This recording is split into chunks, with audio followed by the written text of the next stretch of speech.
मेरे अजीज, दुनिया का दस्तूर है, दुनिया का दस्तूर है। अकीदत ये कहती है हर साल तैयबा जाए, हकीकत ये कहती है कि मदीना जाने के लायक चेहरा तो बना ले। और जिस्म से जाना तो हर एक को आता है, कल्ब और रूह से जाना किसी किसी को आता है। और जब इस मंजिल पर फायज हो गए मेरे रजा, तब पुकार पड़े जानो दिल, होशो खैरात, सब तुम मदीने पहुंचे, तुम नहीं चलते, सारा तो सामान गया। सुभान अल्लाह, सुभान अल्लाह। तुम नहीं चलते रजा, सारा तो सामान गया। अब आंखें खोलो, एक तारीख का हिस्सा देख लो। जब जब इस्लाम पर पूरी शिद्दत के साथ लोगों ने अटैक किया है, तब तब इस्लाम ने उन्हीं की हवेली से अपना मुहाफिज निकाल लिया। सुभान अल्लाह, सुभान अल्लाह। तवज्जो चाहो। और यूं मीडियम वाले को इस्लाम जल्दी घास नहीं डालता, वो पहले ढील देता है कि चढ़ बेटा, देखता हूं कहां तक जाए, जहां तेरी आखिरी मंजिल होगी वहां से इस्लाम तेरा हिसाब लेगा। सुभान अल्लाह, सुभान अल्लाह। जैसे जय जोगी जयपाल जब आसमान छूने लगा, तब गरीब नवाज ने अपने खड़ाउन से कहा अब तू चल। क्या बात है, बोल दो। ऐसे नहीं बोलोगे तब बोलूंगा, झूम के। अच्छा, ये भी एक अजीब बात है साहब, जहाज तो चलते बर्क साहब, आपने देखा, हमने देखा, सबने देखा, सब चढ़ते हैं, लेकिन ऐसा जहाज जिसमें न पेट्रोल हो, न डीजल हो, न पायलट हो, न इंजन हो, और मारक क्षमता इतना भयानक कि ढूंढ के मारे। और उस जमाने में न सैटेलाइट, न खोजी कैमरा, न कंप्यूटर, कुछ भी नहीं। क्या सॉफ्टवेयर था मेरे गरीब नवाज के खड़ा हूं। बोल दे यार, बोल दे। जो काश ये गुफ्तगू कहीं मैं और क्या कहने हज़रत, वाह वाह वाह। बोलोगे तो बोलूंगा, जोर से बोल, जोर से। क्या हेवी सॉफ्टवेयर था। तब बलियाबी कहता, नबी की आल का तलवा जब गूंगी लकड़ी पर पड़ जाए तो आसमान से छुपे मुजरिम ढूंढ ले, आसमान में छुपे मुजरिम ढूंढ ले। बलियाबी कहता ज्यादा पागल मत बनो, भारत में अभी गरीब नवाज लेटा है। सुभान अल्लाह, सुभान अल्लाह, माशाअल्लाह। लेटा है। एक नया बवाल चल रहा है कि बलियाबी ने क्यों कहा कि भारत से हमारा रिश्ता रोटी और सत्ते का बाद में है। तो मैं तो जानता हूं कि हमारे देश में जोकर ज्यादा बोलते हैं, पढ़े लिखे कभी कभी बोलते हैं। एक लफ्ज करबला बोल दिया तो सारे यजीदी बलबला गए। जी, सही बात। बहुत प्रेशर पड़ा कि वापस ले लीजिए। मैंने कहा करबला वापसी की जगह नहीं है। जोर से, अरे जोर से और लहके। जब करबला से इतना डर लग रहा है तो करबला वाले आ जाएंगे तो कहां जाओगे। वाह वाह वाह। लेकिन मातम तो ये कि सबने अपनी तारीखें गढ़कर अपनी नस्लों को बता दिया। हमने अपनी सच्ची तारीख अपनी औलादों को नहीं बताया। हमने ये नहीं बताया है कि इस मुल्क की आजादी में उलमाए अहले सुन्नत ने क्या क्या कुर्बानी दी। गैरों की जयंती मनाने के लिए मेरी कौम के पास पेट्रोल भी, डीजल भी, दिल्ली बोलो तो दिल्ली, लखनऊ बोलो तो लखनऊ, गाड़ी भर के जाएंगे। लेकिन ये तौफीक नहीं होती है कि चलो जरा अल्लामा फजल हक खैराबादी की तारीफ भी अपनी बता दो।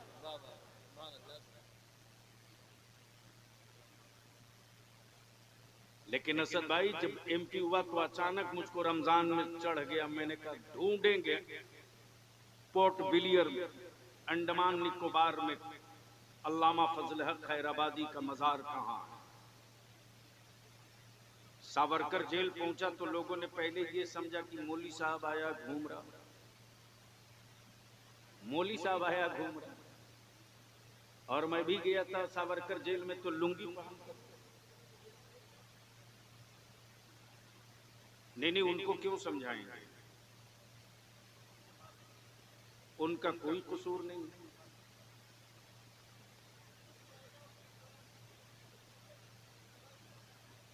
सुभान अल्लाह, माशाअल्लाह माशाअल्लाह। जाहिर सी बात है वो आपके हैं, आप उनके हैं, आप हम सबके हैं। मेरे अगर ना होते तो इतनी रात को अपने उलमा के बीच होते। जी माशाअल्लाह माशाअल्लाह। सुभान अल्लाह। ए बैठ जाए बेटा। बस आखिरी गुफ्तगू का आखिरी हिस्सा। पूरी दुनिया का कुफ्र लगा है सिर्फ दो के पीछे, एक का नाम इस्लाम, दूसरे का नाम कुरान। इसलिए कि कुफ्र को पता है कि कुरान के खिलाफ अगर प्रोपगंडा नहीं करेंगे तो कुरान वो किताबे मुबीन है कि पढ़ना तो दूर की बात, अगर सुन भी लेगा तो दिल बदल जाएगा। बेशक बेशक। बोल यार जोर से। सुभान अल्लाह। सुन लेगा तो दिल बदल जाएगा। इसलिए मदरसों के खिलाफ प्रोपगंडा का नक्शा बना ताकि भारत की बड़ी आबादी के बच्चे मदरसों के करीब न जाने पाए, भारत के बच्चे कुरान से दूर रहे, भारत के बच्चे कुरान करीम को किताब मार काट वाली समझे। लेकिन ये कुरान है, कुरान ने मुस्कुरा कर कहा तू नफरत करता। अरे जब तू बीमार पड़ेगा, जब किसी बाबा की दवा काम न करेगी, जब कोई एक्सरे और इंजेक्शन न काम करेगा तो तेरे बाप मजबूर होकर मस्जिदों के दरवाजे लाएंगे और इमाम कुरान पढ़कर दम करेगा, तब तुझे। सुभान अल्लाह सुभान अल्लाह माशाअल्लाह। वो भी रोज ये काम हो रहा। इसलिए मेरे अजीज, आखिरी गुफ्तगू का आखिरी हिस्सा सुन लो। अमेरिका का एक क्रिश्चियनिटीज का ब्रांडेड मुबल्लिग था, ब्रांडेड हेलेनी सैयद अफरोज मियां। करीब 160 किताबें उसने इस्लाम के खिलाफ लिखा। कितनी किताबें? जोर से बोलो। 160 किताबें लिखने के लिए सोचो उसने इस्लाम को कितना पढ़ा होगा। लेकिन इस्लाम ने छूट दिया, चढ़ते रह देखता हूं तेरी आखिरी हद कहां है। इसी रमजानुल मुबारक के मुकद्दस महीने में इस्लाम के खिलाफ 160 किताब लिखने वाला क्रिश्चियनिटीज का सबसे बड़ा हीरो कुरान पढ़ते वक्त कुछ ऐसी आयतों के करीब पहुंचा है जिन आयतों के जलवे उसकी रूह पर असर किए और रात के सन्नाटे में चीख कर बोल पड़ा, पूरी दुनिया में अगर हक और सच्चा मजहब है तो उस मजहब का नाम इस्लाम है और कोई सच्ची किताब है तो उसका नाम कुरान। सुभान अल्लाह माशाअल्लाह। और मैं ऐलान करता हूं कि मैंने इस्लाम कबूल कर लिया। तुमने जिनकी तस्वीरें बनाकर पूज रखी है इनको हटा दो। चर्चों में और ईसा मसीह की तस्वीर और मुजस्समे में निजात नहीं, मुस्तफा की गुलामी में निजात। सुभान अल्लाह। अब अमेरिका परेशान है कि इसको कितना पैसा दे दिया कि रातों रात बदल गया। अरे जब पैसा बांट के कर्नाटका न बदलवा सके, ये मुल्क है हमेशा अच्छी बात सोचता है, थोड़ी देर के लिए नशा में हर कोई आता है, और इस भारत से किसी का लगाव सत्ता का, रोटी का, रोजगार का, कंपनी का, कारोबार का हो सकता है। यार ईमान वालों का रिश्ता भारत से सिर्फ रोटी और मकान का नहीं, बल्कि जिस दिन मेरे नबी ने अपने ज़बान तर्जमान से कह दिया, हिंद का नाम लिया, उसी दिन से ईमान वालों के दिलों में भारत की मिट्टी का एहतराम इतना ऊंचा हो गया कि मुसलमान अपनी सरहद भी बचाना जानता है, अपना मजहब। सुभान अल्लाह, सुभान अल्लाह, बेशक। तो अब आखिरी बात मैं पूछ लूं कि ये जहेज और बारात की जो फौज रोज जा रही है, ये खत्म होना चाहिए कि नहीं होना चाहिए? खत्म होना चाहिए। धीरे बोल रहे हो, अरे जोर से बोलोगे तब ना, जोर से बोलो। खत्म होना चाहिए, जहेज की लानत की नहीं होनी चाहिए। तो इस मजमे में कोई ऐसा है बाप जिसका बेटा कुंवारा हो?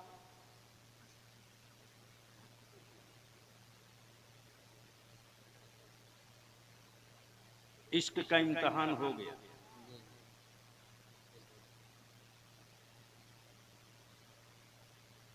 मैं जान रहा हूं बेटा, बस जल्दी ही आएंगे सर इकबाल साहब।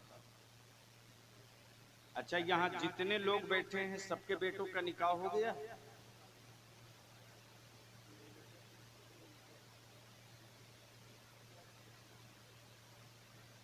इतने बड़े मजमे में कोई बाप ऐसा नहीं जिसका बेटा कुमारा हो?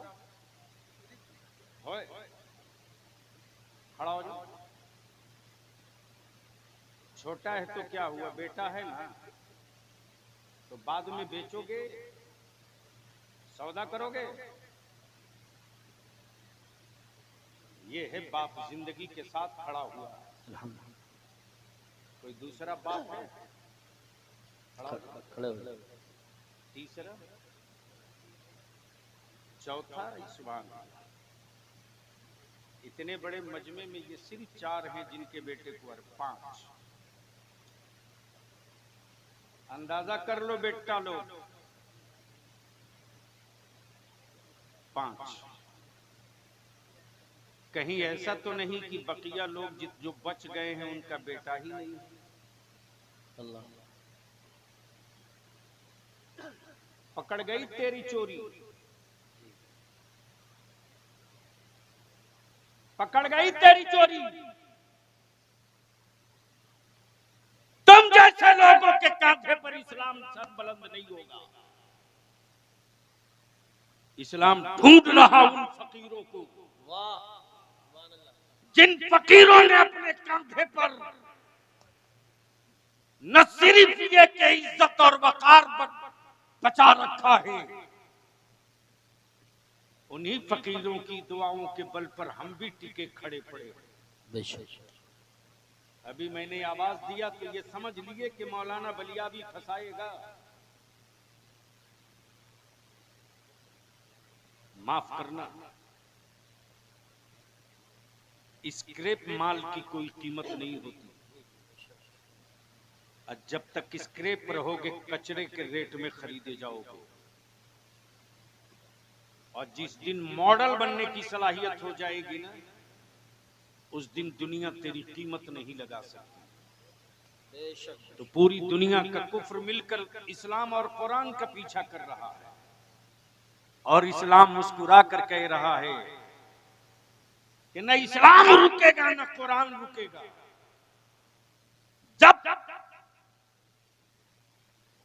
जब खिलाफत उस्मानिया का खात्मा हो गया, तो इसी चाइना ने कुरान पर बैंड लगा दिया कि हमारे मुल्क में कोई कुरान नहीं पढ़ेगा। हमारे मुल्क में कुरान रखना देशद्रोह होगा। कानून बन गया, घरों से कुरान के नुस्खे निकाल लिए गए। जो हाफिज कुरान थे उन्हें जेल की सलाखों में डाल दिया गया। लेकिन कुरान बचाने का जिम्मा अल्लाह ने अपने जिम्मे करम पर ले रखा। सुभान अल्लाह। आसमान रब ने बनाया है लेकिन बचाने का जिम्मा नहीं लिया। रब ने जमीन बनाई है, बचाने का जिम्मा नहीं लिया। लेकिन रब ने कुरान उतारा तो बचाने का जिम्मा रब ने खुद। बेशक खिलाफत उस्मानिया के बाद जब लग गया बैंड, कोई कुरान नहीं पढ़ेगा। कुरान की तालीम देने वाले आशिकों का जत्था उतर गया। बच्चे खेल रहे हैं, इशारों इशारों में कुरान पढ़ाया जा रहा है। बच्चे बकरियां चरा रहे हैं, इशारे इशारों में कुरान पढ़ाया जा रहा है। किसी ने बलियावी से पलट कर कहा कि इशारों में कुरान कैसे पढ़ाया गया। मैंने कहा यही तो कुरान का एजाज और मोजज़ा है कि जब नाबीना अंधा 30 पारा कुरान हिफ्ज़ कर सकता है तो इशारों में कुरान को अक्ल वाला आंख वाला क्यों नहीं। जी बेशक सुभान। इसलिए डर लगता है लोगों को इस्लाम और कुरान से। तो जरूरत इस बात की है कि आप अपने बदन की एनर्जी को सिर्फ 3 काम के लिए इस्तेमाल कर दो। मत चढ़ाओ गरीब नवाज की महंगी चादर। माफ करना, इस जुमले पर अगर कोई मुझे सुलह कुल्ली कह दे तो मैं हिसाब 7 खानदान का करूंगा, छोड़ूंगा नहीं। इसलिए कि मेरे रजा का मसला ये नहीं है कि हकीकत पे न बात की जाए। मैं पहचानता हूं उन चेहरों को जो ओरिजिनल चिश्ती है, वो रजा के साथ है, और जो अहले तशा का साथी है वो अहले तशा।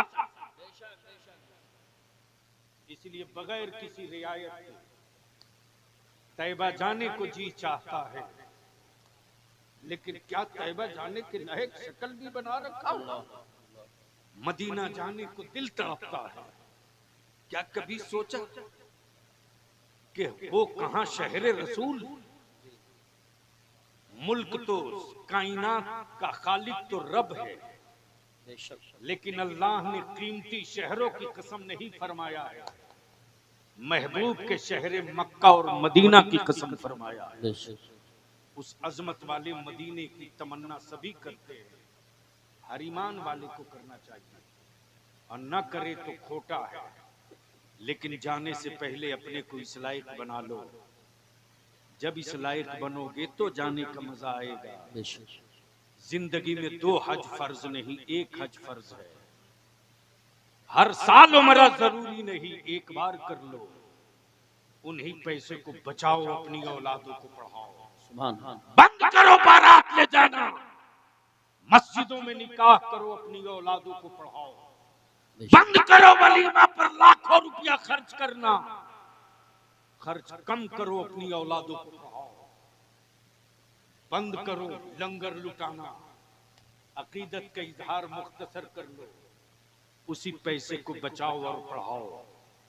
सबको मौका दिया तूने 75 साल, बलियाबी के इस मिशन का मौका दे दो सिर्फ 5 साल। अगर आपने इन जरूरतों को कुचल कर अपनी औलादों को पढ़ाना शुरू कर दिया तो 5 साल के बाद उत्तर प्रदेश की मिट्टी बदले न बदले, हालात उस कदर बदल जाएंगे कि जो आंखें लाल करके मेरे बच्चों को डराते हैं, उनके सामने मेरे बच्चे कलम की नोक लेकर खड़े हो जाएंगे और खड़ा होकर कहेंगे कि मेरे माँ बाप ने नमक रोटी खाकर मुझे पढ़ाया है, मेरे बाप ने मेरी जरूरतों को कुचल कर पढ़ाया है। हम 2 नंबर के हिंदुस्तानी नहीं है, हम 1 नंबर के हिंदुस्तानी है।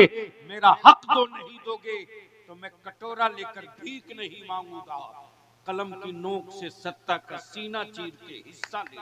वाह वाह सुभान अल्लाह। इसके लिए जरूरत है हम अपने मदारिस के मुकद्दस उलमा से विनती करेंगे, पैर पकड़ के इल्तिजा करेंगे, लिल्लाह अब सदरुल लफाजिल नहीं,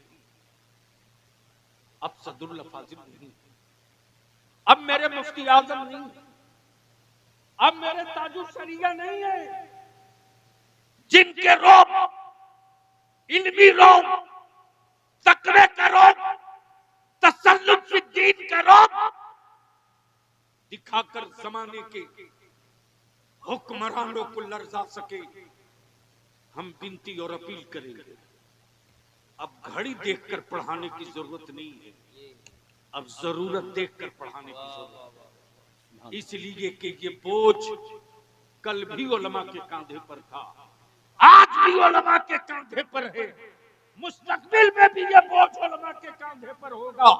और अगर इस जज्बे के साथ मेरी दरसगाहों में असातिज़ा बैठना शुरू कर देंगे तो मुझे वो दिन याद है कि इसी दारुल उलूम नईमिया में एक ऐसे भी शेखुल हदीस थे जिनका नाम अल्लामा मुफ्ती तरीकुल्लाह नईमी था। सुभान अल्लाह। अल्हम्दुलिल्लाह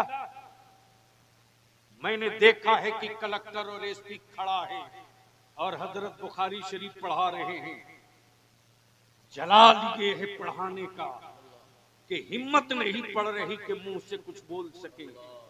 जब तक वो अपना दर्स मुकम्मल न कर लिए तब तक वो खड़े रहे। गोया आज भी वो जिंदगी बाकी है। हम तय कर ले कि मिल्लत की इस मिट्टी को कौन सा खिलौना बनाना है। गुंगा खिलौना बनाना हो तो मिट्टी ही रहने दीजिए ताकि चीख न सके, और जबान वाला खिलौना बनाना हो तो वो बना दीजिए कि मसलक के लिए भी खड़ा हो जाए, मजहब के लिए भी खड़ा हो जाए, वतन के लिए भी खड़ा हो जाए।